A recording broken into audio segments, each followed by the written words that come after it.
रहे। अपने मित्रों में से मैं किसी को मत बताना। अंत तक किसी को पता नहीं चला पुरोहित थे कौन। दिवाली का समय आया तो दिवाली में जितनी भी गोपियां हैं वो सब मोतियों की खूब सुंदर सुंदर हार बना रही थी। बहुत सुंदर सुंदर मोतियों के हार। और भगवान की नजरें पड़ी, अच्छा मोतियों के हार बन रहे हैं। तो भगवान ने सोचा कि मैं एक दो लेकर देखता हूं। तो वो अकेले गए। अकेले जाकर उनने गोपियों से कहा, देखो गोपी, दिवाली है, तुम खुशी मना रही हो, मैं चाहता हूं मेरे मित्र भी खुशी मनाएं। एक दो माले बस दे दो, मेरी जो गाय है ना मैं उन्हें सजा दूं। मुझे अपने लिए नहीं चाहिए, मैं अपने लिए नहीं मांग रहा, मेरी गाय है, मैं चाहता हूं वो भी सुंदर लगे दिवाली में, तो एक दो माले दे दो। गोपियां कहती हैं, कन्हैया हमारे पास तुम्हें देने के लिए एक भी मोती नहीं है, माफ करना, क्षमा करना, नहीं हो सकता। भगवान कहते, देखो मेरी तुम्हारी अनबन होती रहेगी, पर अभी मैं गायों के लिए मांग रहा हूं, उनसे तुम्हारी क्या शत्रुता, उनके लिए तो दे दो, मैं उन्हें भी अपना दोस्त समझता हूं। गोपियां कहती हैं, किसी और से मांगो, हमारे पास मोती नहीं है, जाओ।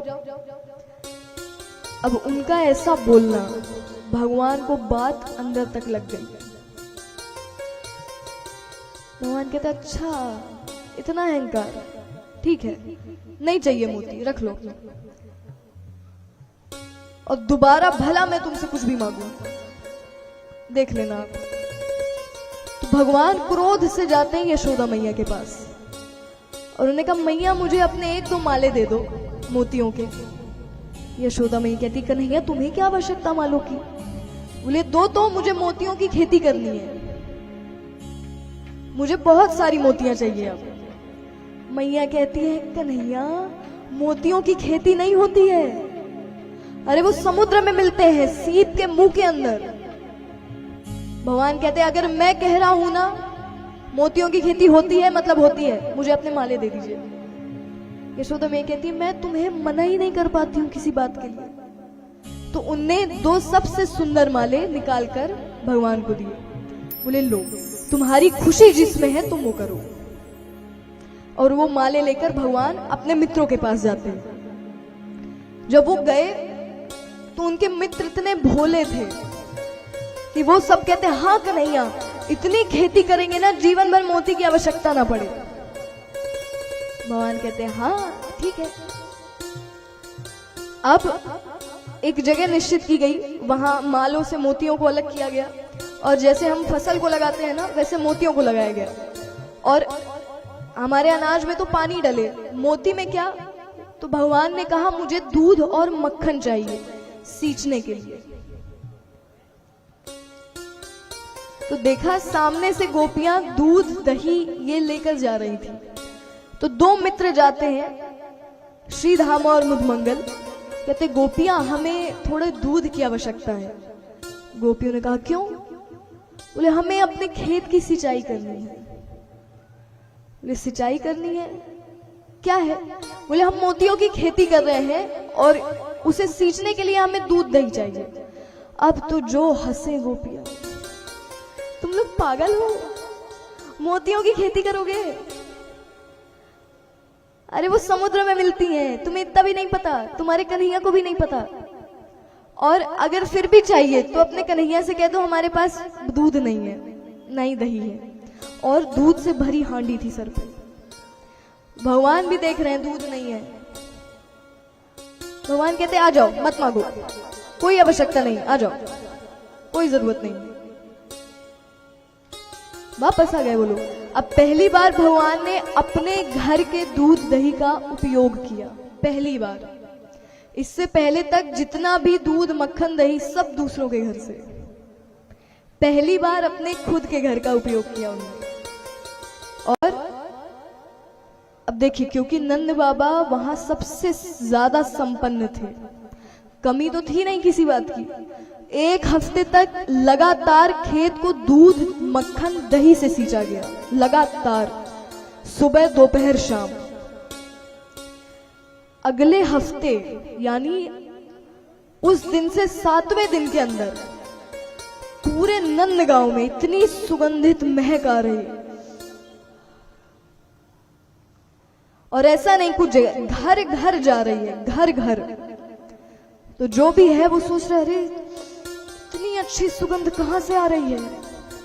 यशोदा मैया तक भी आई। यशोदा मैया कहती है, मैंने इतनी अच्छी महक आज तक नहीं देखी। तो जितने लोग हैं सब मिलकर जाते हैं उसी स्थान पर जहां भगवान ने खेती की थी मोतियों की। और वो जैसे वहां पहुंचे, उन्होंने देखा वहां मोतियों के पेड़ लगे और गुच्छों में मोतियां। सब लोग कहते हैं, क्या मोतियां पेड़ में? ये कैसा चमत्कार है? भगवान कहते हैं, मैंने कहा था ना, मुझ पर विश्वास करो, देख लो। सब लोग कहते हैं, क्या? अब देखिए, ये गोपियां भी देखती है, गोपियां भी देखती है, ये कैसे? और देखिए, भगवान की मोतियां इतनी बड़ी बड़ी, इतनी बड़ी, और गोपियों की मोतियां इतनी छोटी। गोपियां कहती हैं, अब तो दिवाली में हमसे ज्यादा सुंदर कन्हैया लगेगा। अब तो दिवाली में हमसे ज्यादा सुंदर कन्हैया लगेगा। ठीक है, बात आई गई। अब गोपियां कहती हैं, ठीक है, कन्हैया कर सकता है, हम भी कर सकते हैं मोतियों की खेती। अब यहाँ गोपियां अपने घर से लाती हैं मोतियों के माले बड़े बड़े। उन्होंने मोतियां अलग की और जो जो भगवान ने किया था वैसे वैसे किया। एक हफ्ते नहीं, 1 महीने तक दूध दही से सींचा गया। 1 महीने के बाद क्या आया? सिर्फ कांटे। गोपियां कहती हैं आपस में, कन्हैया की बराबरी नहीं करनी चाहिए थी। उसमें से एक गोपी पीछे से कहती है, मैंने तो पहले ही मना किया था, मत करो। अरे उसने तो गोवर्धन भी उठा लिया था, क्या तुम भी उठा लोगी? कन्हैया ने तो इतने बड़े कालिया नाग पर नृत्य भी किया, तुम भी कर लोगी? उसकी बराबरी मत करो। वो तो आए दिन ऐसे कार्य करता रहता है और ताजुब वो सफल भी हो जाता है, पर हम तो नहीं कर सकते उसकी बराबरी, तो क्यों करना? पर पीछे से गोपी कहती है, देखो हम प्रयास तो करेंगे एक बार। तो उन्होंने कहा, अब क्या प्रयास करेंगे? प्रयास तो विफल हो गया। फिर उन्होंने आपस में तय किया, हम जाकर कन्हैया से माफी मांगेंगे, क्षमा मांगेंगे, कन्हैया माफ कर दो। तो जितनी गोपियां जाती हैं भगवान के पास, बोलती, कन्हैया माफ कर दो, हमसे गलती हो गई, 1-2 मोतियां हमें दे दो। भगवान कहते हैं, मेरे पास कोई मोती नहीं है, जाओ। यही समय था 1 महीने पहले, मैं आया था, कोई मोती नहीं मेरे पास, जाओ, कुछ नहीं देना मुझे। गोपियां कहती हैं, कन्हैया हम अपने लिए नहीं मांग रहे, हमारी माताएं हैं, माताओं के माले पूरे खराब हो गए हमारे कारण, उनके लिए दे दो। भगवान कहते हैं, अच्छा माताएं, माताओं का नाम सुनकर तो मैं पिघल जाता हूं, तुम्हारी माताओं के लिए मेरे सबसे सुंदर मोती। और भगवान बहुत सुंदर सुंदर मोतियां गोपियों को देते हैं। ऐसे देखिए, ऐसे भगवान और गोपियों की अनबन चलती रहती थी समय समय पर वो हमारे आप जैसी अनबन नहीं है, उसमें सिर्फ प्रेम है। ऐसे करते करते कई बार भगवान और गोपियों के बीच अनबन हुई, पर उसके बाद भी गोपियों को, या कह लीजिए भगवान के मित्रों को, दोस्तों को, नंद बाबा के मित्रों को, सबको भगवान की आसक्ति हो गई थी। यानी ऐसी आसक्ति कि अब हम उसके बिना रह नहीं सकते, कि अब तो हर समय कन्हैया चाहिए। हम कहीं भी रह लेंगे, किसी भी स्थिति में रह लेंगे, वो साथ रहे बस। जब ऐसी लीलाएं होती हैं, आए दिन भगवान कुछ ना कुछ चमत्कार करते थे। गोपियों को भगवान की, मित्रों को भगवान की, जितने भी ग्वाल बाल हैं सबको भगवान से आसक्ति हो गई थी, अटैचमेंट इतनी गहरी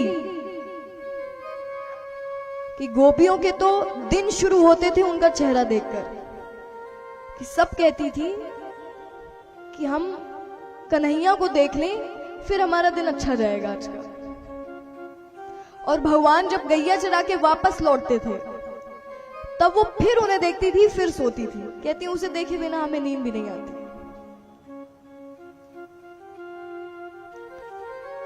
और जितने मित्र हैं कहते कन्हैया तुम नहीं आते ना तो हमें खेलने में आनंद नहीं आता, तुम आया करो हमारे साथ, तुम रहते हो तो चहल पहल ब्रिज में